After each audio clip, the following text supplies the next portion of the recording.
నమస్తే, నేను మీ కొరటిపాటి ప్రేమ్ కుమార్. మా కానిస్టేబుల్ కొడుకు పవన్ కళ్యాణ్ గారు సనాతన ధర్మం గురించి చాలా గొప్పగా మారుతా ఉన్నారు. నేను ఈ సందర్భంగా పవన్ కళ్యాణ్ గారిని ఒక కానిస్టేబుల్ కొడుకుగా నేను ఒక ఇష్యూ అడుగుతా ఉన్నా. అసలు సనాతన ధర్మం అంటే ఏంటి సార్, మీకు తెలుసా?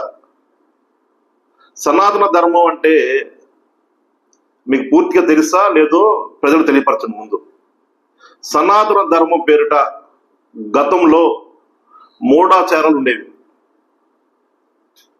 మన భారతదేశానికి మొదట రాజులు మహారాజులు పరిపాలించారు.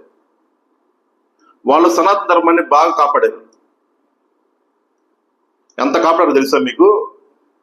మూఢాచారం పేరుట ఆడపిల్ల పుట్టగానే గంగార్పణం పేరుతో ఆడపిల్లను తీసుకెళ్లి, పసిపిల్లను తీసుకెళ్లి నదిలోనూ సముద్రంలోనో బావిలోనో కాలంలో పడేసేవాడు.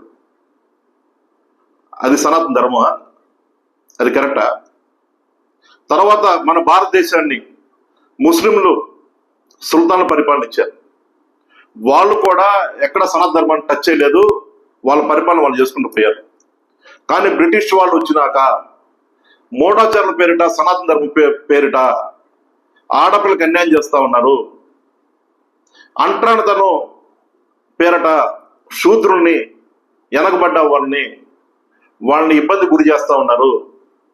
వాళ్ళు ఆలోచించి అసలు ఇది చాలా తప్పు, చాలా దారుణం. ఇది ఆడపిల్లని, పుట్టిన పిల్లని తీసుకెళ్ళి గంగార్పణం పేరుట నదిలో పడేయటం ఏంటి, సముద్రంలో పడేయటం ఏంటి, బావిలో పడేయటం ఏంటి, నీళ్ళలో పడేయటం అని చెప్పేసి ఈ చట్టాన్ని రద్దు చేశారు. ఆ తర్వాత పెద్ద మనిషి అంటే మెర్చూర్ అంటారే, మెర్చూర్ అంటారు. పెద్ద మనిషి అంటే మెర్చూర్ కాని పిల్లను కూడా, 8 సంవత్సరాల పిల్లలు కూడా పెళ్లి చేసేవాడు. పెద్ద పెద్ద వయసు వాళ్ళకి పెళ్లి చేసేవాడు. 8 సంవత్సరాల పిల్ల దగ్గర ఏముంటుందండి? మూఢాచారం, సనాతన ధర్మం దానికి పేరు. పెద్ద పెద్దవాళ్ళకి ఇచ్చి పెళ్లి చేసేవాడు. ఆ పెళ్లి చేసుకున్నాక ఆ భర్తలు చనిపోగానే భర్తతో పాటు సతీ సగమన పేరు పెట్టి దానికి భర్తతో పాటు ఆ ఆడపిల్లను కూడా ఆ మంటలో చితులేసి చంపేసేవాడు. ఇది దారుణం కాదా? దీని సనాతన ధర్మం అంటారా? చెప్పండి మీరు. అంటరాని ధర్మం పేరుట కష్టపడే దళితుడికి, శూద్రుడికి భూమి హక్కు లేదు, భూమి చట్టం లేదు, కష్టపడి పని చేయటం మీరు, భూమి అంతా మాది అని చెప్పేసి అగ్రవర్ణాలు చెబితే తప్పు. ఇప్పుడు చెబుతూ ఉన్నారు కమ్యూనిస్ట్ వాళ్ళు, దున్నేవాడిదే భూమి అని.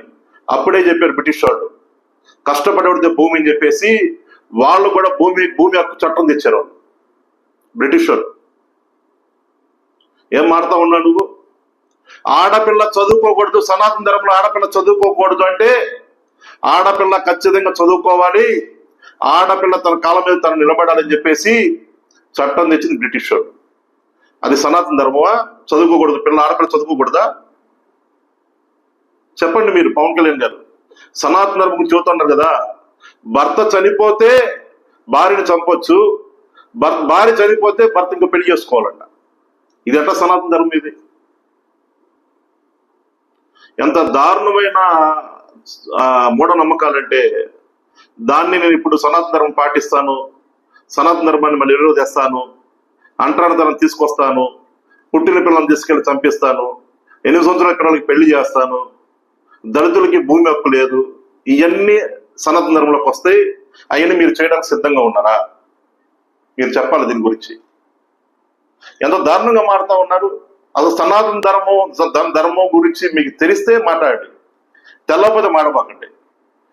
మన చరిత్ర మారే కొద్దీ, కాలం మారే కొద్దీ, సంవత్సరాలు గడిచే కొద్దీ అంటరానితనం నశించిపోయి సనాతన ధర్మాన్ని పక్కన పెట్టి అందరూ కలిసిమెలిసి ఉండాలి, అన్ని కులాలు మతాలు ఒకటే, ఈ భారతదేశంలో అన్ని కులాలు మతాలు ఉన్నాయి, అందరూ కలిసిమెలిసి ఉండాలని చెప్పేసి ఒక రాజ్యాంగాన్ని ఏర్పాటు చేసుకొని రాజ్యాంగ ప్రకారం మనం ముందుకు పోతా ఉంటే మళ్ళీ పూర్వకాల సనాతన ధర్మాన్ని తెచ్చి అంటరానితనం తీసుకొస్తాను, కష్టపడేవాడికి భూమి లేదు, భూమి హక్కు చట్టం లేదు, దళితుడికి 8 సంవత్సరాల పిల్లలకి పెళ్లి చేయొచ్చు, భర్త అనబోతే భార్యని కాల్చేవాడేయాలి, భార్య చనిపోతే భర్తకు పెళ్లి చేయవచ్చు, ఇవన్నీ చట్టంలో మళ్ళీ పుట్టిన పిల్లల్ని గంగార్పణ చేయాలని చెప్పేసి మీరు తీసుకొస్తానంటే దాని గురించి ఆలోచించండి ఒకసారి. ఒక రాజకీయ నాయకుడిగా, ఒక రాజకీయవేత్తగా, ఒక డిప్యూటీ సీఎంగా నువ్వు మాడే మాట కరెక్టో కాదు తెలుసుకో. ముందు మాట్లాడి సనాతన ధర్మాన్ని కాపాడుతున్నా కదా. సనాతన ధర్మంలో మూఢాచారం పేరిట ఎన్ని అక్రమాలు జరిగినాయో, ఎన్ని ఇబ్బందులు జరిగినాయో తెలుసుకొని మాట్లాడితే మంచి తెలియపరుస్తా ఉన్నా. జై హింద్.